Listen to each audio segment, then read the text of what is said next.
Hello everyone, welcome back to Movie Munchings. Here is my opinion of the film matka.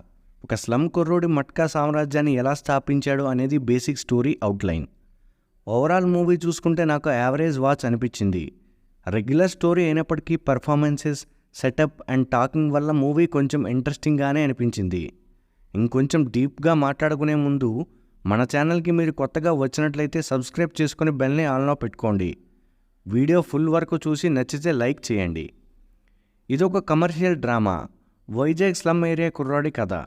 వాడు చిన్నప్పుడే జైలుకి ఎందుకు వెళ్లాల్సి వచ్చింది, ఆ తర్వాత మట్కా అనే సామ్రాజ్యం ఎలా స్థాపించాడు, ఒక్కో మెట్టు ఎలా ఎదిగాడు అనేది కథ. ఈ మూవీలో మెయిన్గా సెటప్ బాగుంది. 2000స్కి ముందు జరిగే కథ కాబట్టి ఆ పీరియడ్కి తగ్గ సెట్స్ అవి చాలా బాగా చూపించారు. ఆ కాలంలో వైజాగ్ ఎలా ఉండేదో ఆ లుక్ని తీసుకొచ్చారు. కాస్ట్యూమ్స్లో కూడా చాలా బాగా జాగ్రత్త తీసుకొని ఆ టైంకి తగ్గ స్టైల్లో డిజైన్ చేశారు. మూవీ స్టార్టింగ్ నుండి సోదేం లేకుండా డైరెక్ట్ స్టోరీలోకి వెళ్ళిపోతుంది. ఇంకా ఆ తర్వాత నుండి సీన్ బై సీన్ వాసు ఎలా ఎదిగాడు అనేది చూపించారు. పెర్ఫార్మెన్సెస్లో మాత్రం వరుణ్ తేజ ఆ క్యారెక్టర్లో బాగా సూట్ అయ్యారు. ఆ క్యారెక్టర్కి పూర్తి న్యాయం చేశారు. మూవీ మొత్తం వరుణ్ తేజ క్యారెక్టర్ పైనే నడుస్తోంది. ఇంకా మిగతా క్యారెక్టర్స్ వాళ్ళ స్కోప్లో బాగానే చేశారు. మీనాక్షి క్యారెక్టర్ కోసం కొత్తగా చెప్పేదేం లేదు. విలన్ క్యారెక్టర్స్లో చేసిన వాళ్ళు ఎవరో తెలియదు కానీ పర్లేదు అనిపించారు.